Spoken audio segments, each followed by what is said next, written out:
Et nous sommes de retour au plateau pour la dernière partie de cette émission. Nous abordons notre quatrième sujet. Nous parlons à présent du Togo. Jean-Pierre Fabre espère changer les choses en 2025 à travers mobilisation ordonnée et disciplinée. Et nous en parlons avec nos invités, le président de l'ANC, Jean-Pierre Fabre, dans ses vœux de fin d'année en s'adressant à ses électeurs, à ses partisans et aux Togolais. Ce samedi est revenu sur la situation politique, surtout du Togo, en n'oubliant pas d'évoquer les dernières élections législatives et régionales et aussi se positionner par rapport à l'avenir et répondre à certaines interrogations. Nous allons aborder une partie de sa conception pour l'avenir. Pour lui, 2025 sera une année cruciale pour notre pays et la conviction profonde que je veux partager avec vous est que tout est encore possible si nous nous mobilisons de manière ordonnée et disciplinée dans la pure tradition des hautes valeurs de Ablodé. Ces valeurs qui fondent notre vision et qui inspirent nos actions comme jadis celles des pères de l'indépendance et fondateurs de la nation togolaise.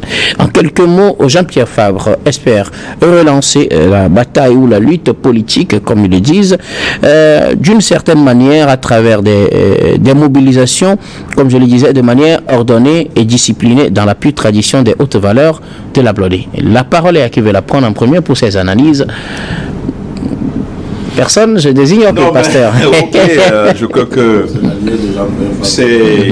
c'est la tradition qu'à la fin de chaque année, les acteurs politiques s'adressent à la nation.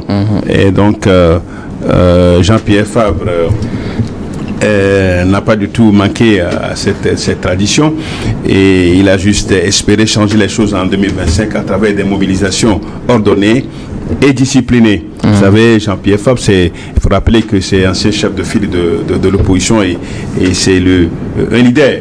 Un leader politique majeur, un leader politique majeur, s'il faut le répéter, de la politique togolaise. Il était candidat à plusieurs reprises et a conduit beaucoup de mouvements contre le régime en place. Donc, je crois qu'une redéfinition de la marche à suivre pour l'année 2025, c'est tout à fait normal pour un leader politique eu égard au passé, aux échecs du passé et à des luttes, à des mouvements, à des regroupements qui se sont souvent soldés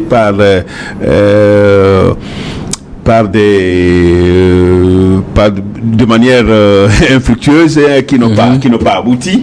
Donc c'est tout à fait normal qu'ils redéfinissent la marche à suivre. Donc je crois il va falloir quand même rassembler plusieurs facteurs, plusieurs facteurs pour pouvoir y arriver, parce qu'à certains endroits, il y a quand même une perte de mobilisation et il y a une démobilisation, mais je crois quand même que, comme il a dit, il va falloir peut-être tirer des échecs du passé.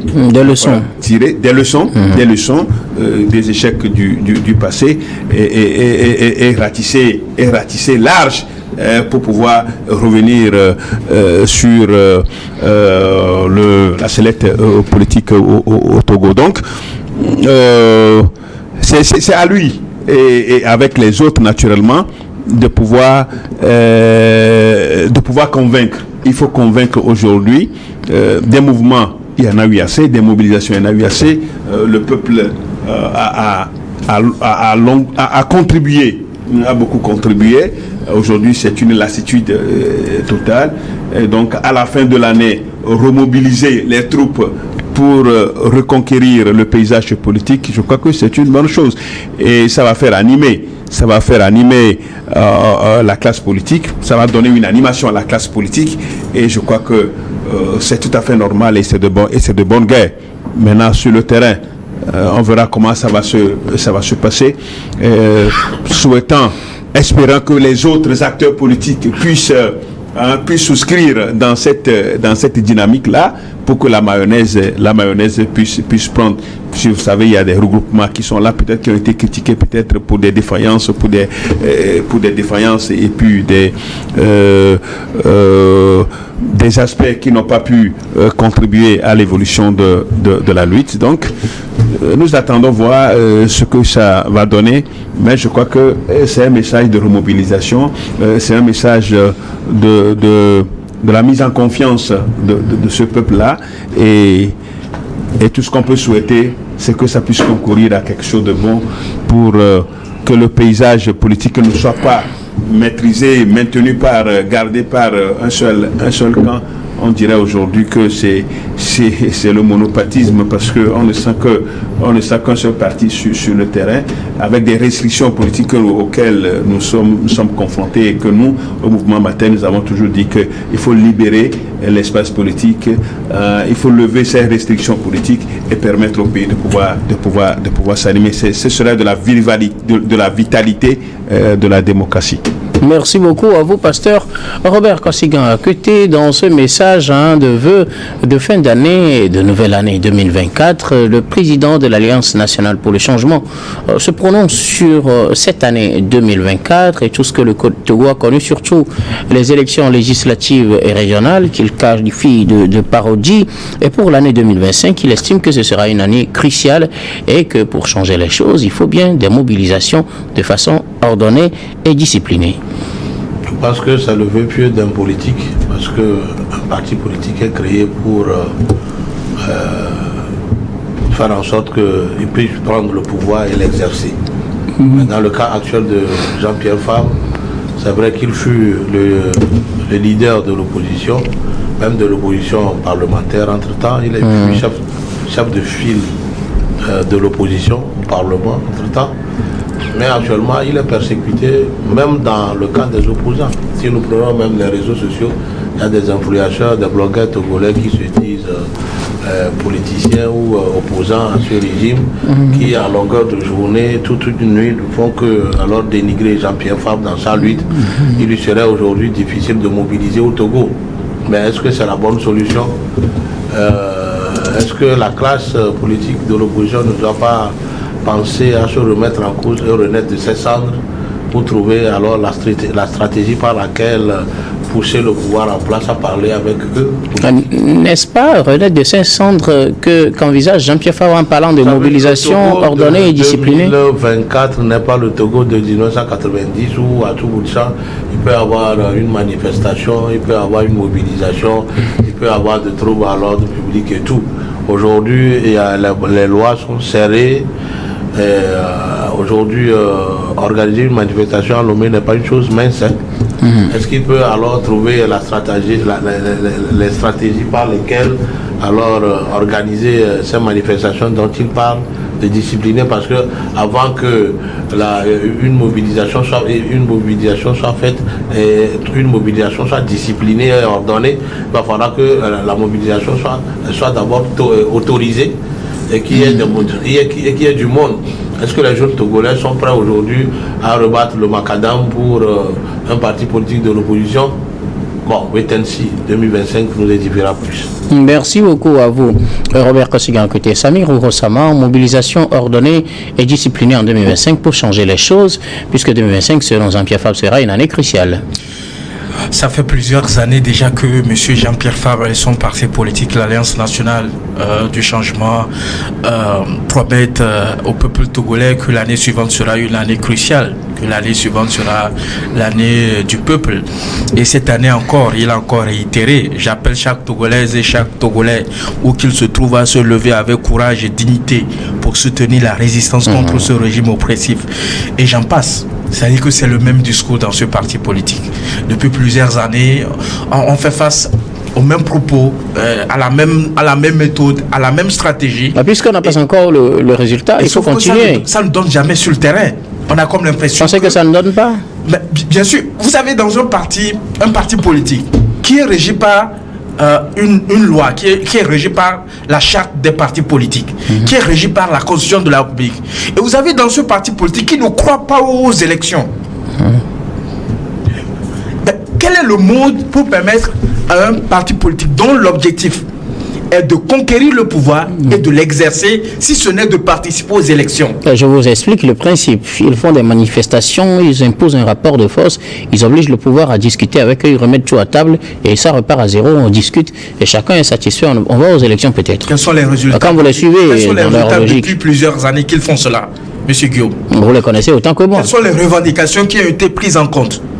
Vous les connaissez autant que moi également. Mais non, c'est pour vous dire, la constitution qui a été adoptée récemment, les élections législatives qui ont été organisées, les élections régionales qui ont été organisées, les élections sénatoriales qui sont en train d'être organisées également. Vous savez, l'ANC qui ne croit pas à ces élections-là, l'ANC qui a obtenu un siège à l'Assemblée nationale. Et dans ce communiqué également, qui a dit que ce sera une mascarade. L'ANC qui demande à son représentant au niveau de la Commission électorale nationale indépendante de se retirer. Donc vous avez un parti politique qui ne croit pas aux élections.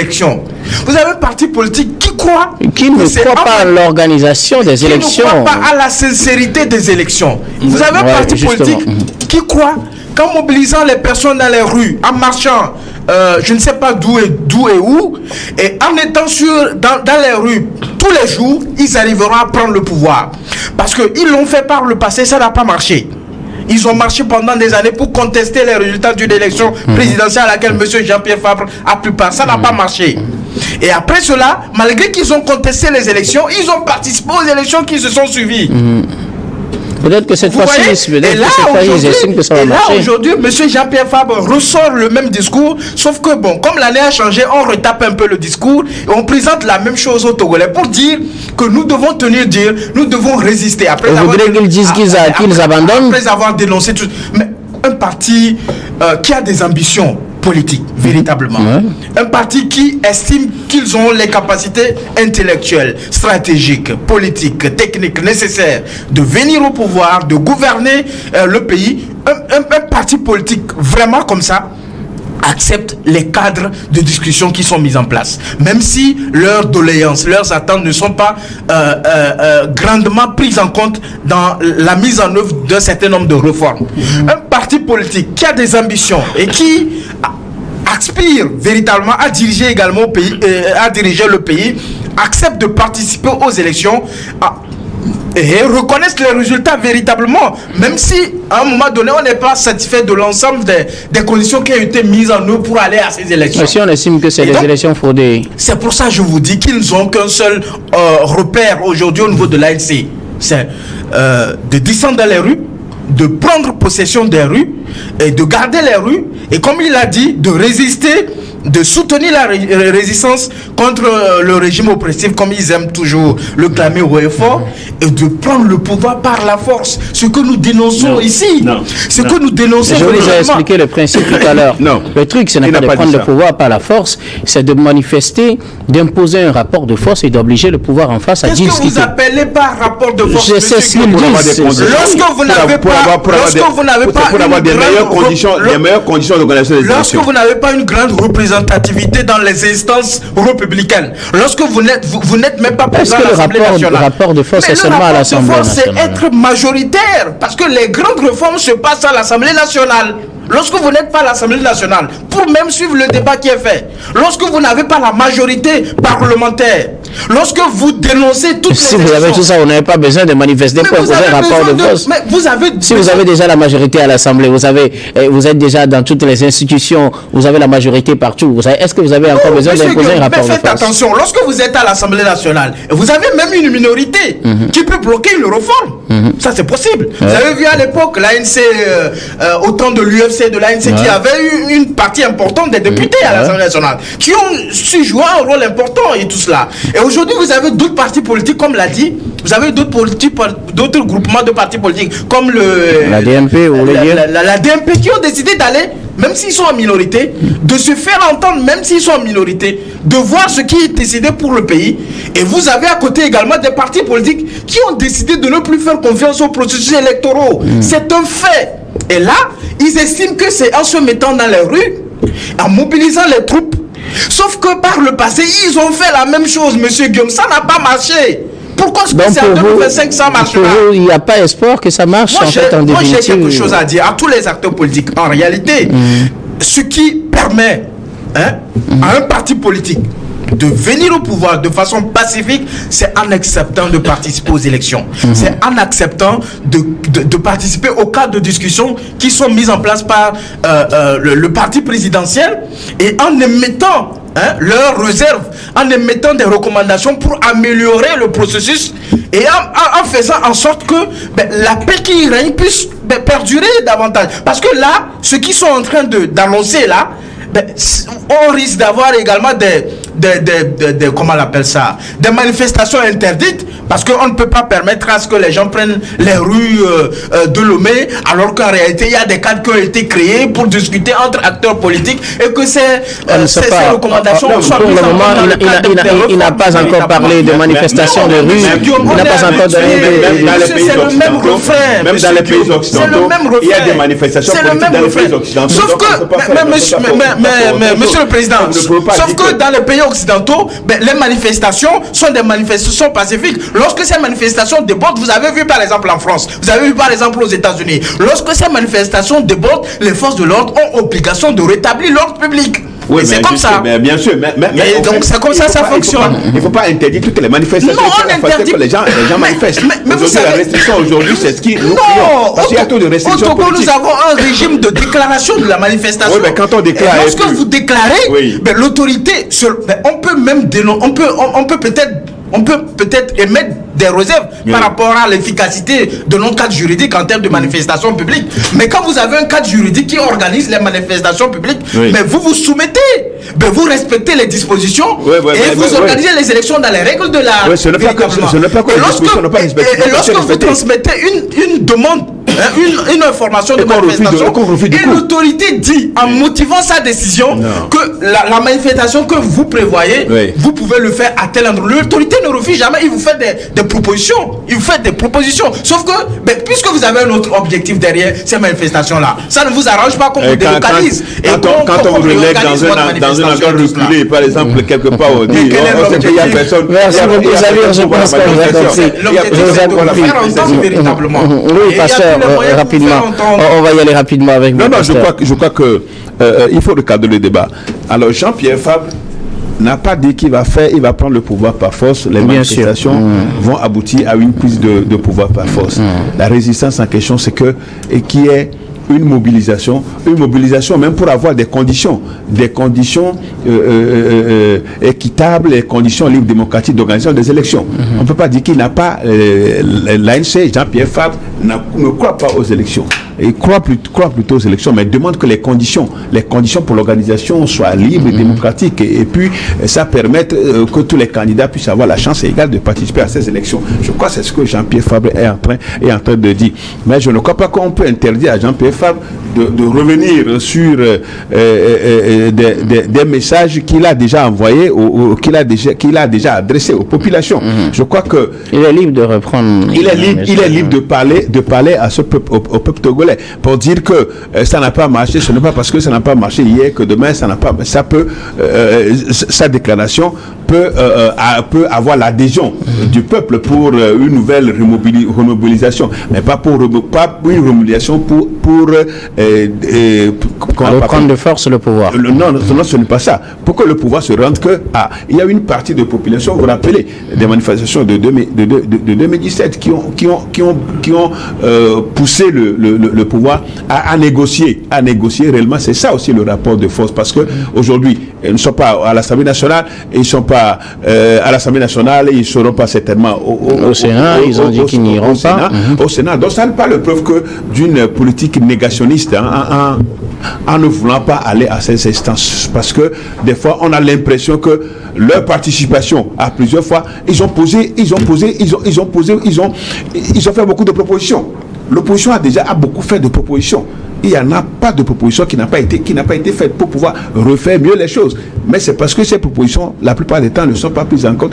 Et vous voulez que les mêmes personnes se retrouvent encore là pour les redites. Bon, c'est un peu ça.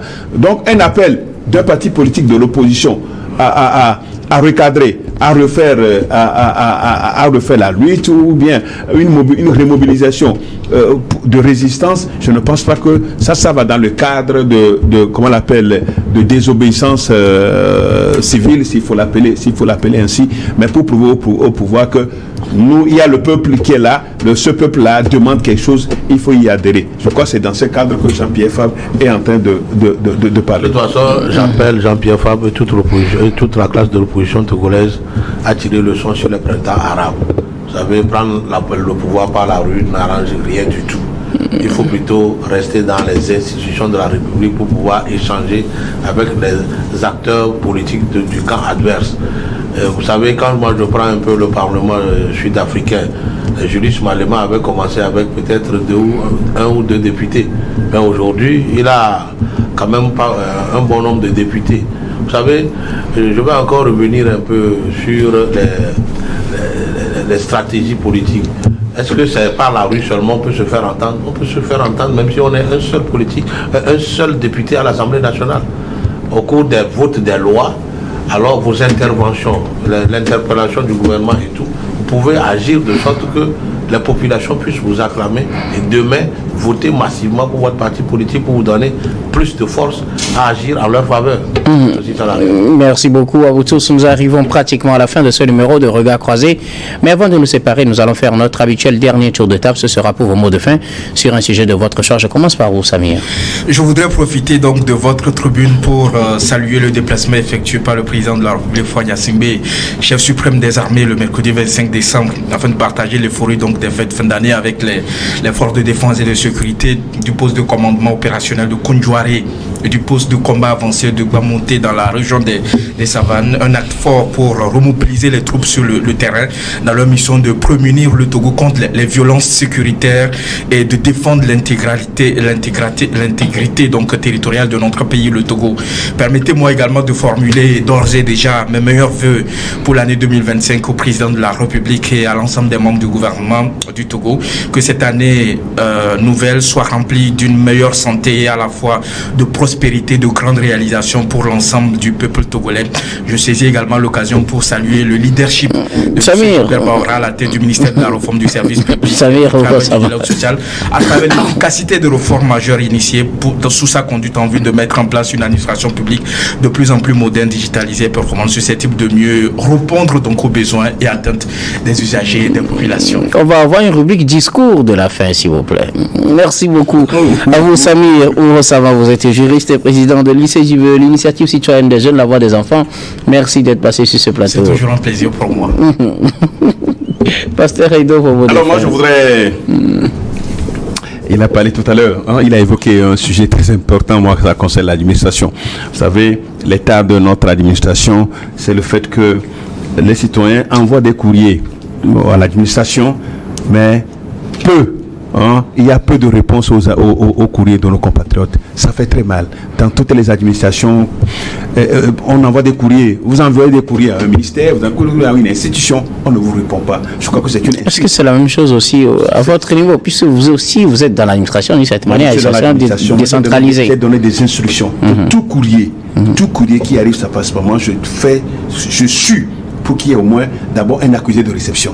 Ça, c'est l'administration. Au moins un accusé de réception pour prouver aux citoyens que votre courrier est arrivé à destination et qu'on vous reviendra dès que possible. Dès que possible. C'est ça l'administration. Moi, c'est ça la modernisation de l'administration. Le fait de ne pas répondre aux courriers des concitoyens, en tout cas, ça me met mal à l'aise. Et dire finalement que nous sommes à la fin de l'année, je ne peux que demander prudence. Prudence sur nos voies. La route tue. Il y a beaucoup d'accidents. Il y a beaucoup de choses que nous sommes en train de voir en ce mois de décembre et nous ne voulons plus que ça continue. Donc, il faut qu'à tous les niveaux, que ce soit les motocyclistes, les automobilistes, partout où nous soyons en cette fin d'année, soyons prudents pour éviter de tomber encore dans les travers des accidents. Et je formule mes vœux de la nouvelle année 2025 à tous les concitoyens de Lomé jusqu'à Sinkassé. C'est vrai, l'année 24 a été très rude, très difficile pour nous. La question, est-ce que l'année 2025 va être meilleure? On l'espère. Mais ce qu'on espère, c'est que nous puissions changer nos comportements. Nous prenons conscience de la vie. En le faisant, je crois que nous pourrons apporter un certain ancrage à la vie que nous vivons tous les jours. Donc, coucou spécial à tous les Togolais. Je vous aime. Bonne heureuse année 2025 par anticipation, parce qu'on ne se verra plus. Hein, en 2025, en 2024 en tout cas. On va se retrouver en 2025. Merci beaucoup à vous, pasteur Edo Komio. Vous êtes le président du mouvement Martin Luther King, MMLK. Vous êtes également le premier adjoint au maire de la commune Golfe 2. Merci d'être passé sur ce plateau. Ambassadeur des pays de l'Ouest. Robert Kossigan, écoutez vos mots de fin. Je voudrais faire un coucou, souhaiter mes voeux les meilleurs pour toute la population d'Aripé, de Zafi, de Tchekpo, d'Anagali, de toute la population de Yoto. Je voudrais faire un coucou spécial à nos députés.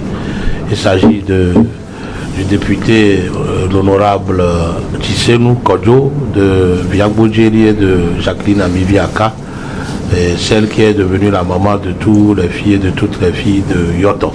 Je voudrais aussi faire un coucou spécial au maire de Yoto, que ce soit le maire de Yoto 1, Yoto 2, Yoto 3, qui mouille bien le maillot pour toute la population de Yoto. Je voudrais les remercier et surtout faire un coucou spécial à la population de Djekote, de Klikame, à qui je réitère ma demande d'électrification auprès du gouvernement. Merci beaucoup. Merci beaucoup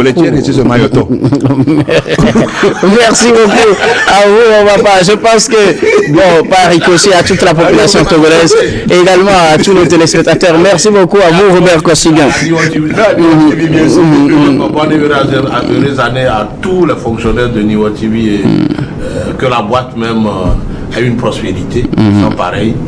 Beaucoup de grâce divine pour que voilà, Niwa TV soit connu même dans tous les recoins des continents de ce monde. Merci beaucoup. À vous, Robert Kossigan, à côté, vous êtes analyste politique et président de l'AJD, Alliance Jeunesse Développement. Merci beaucoup d'être passé sur ce plateau. C'est moi qui vous remercie. Et nous disons merci à toutes les équipes techniques et rédactionnelles qui nous ont aidés à préparer et à présenter cette émission. Merci beaucoup à Pierrick Obanikwa à la réalisation, à Sengo Wampa et Florent Ekwe à la diffusion et à Fofogolo également à la caméra. Surtout, merci à vous, très chers téléspectateurs, de nous avoir suivis. C'est la fin de ce numéro de Regard Croisé. Je vous retrouve demain avec le même plaisir pour un autre numéro. Bye bye.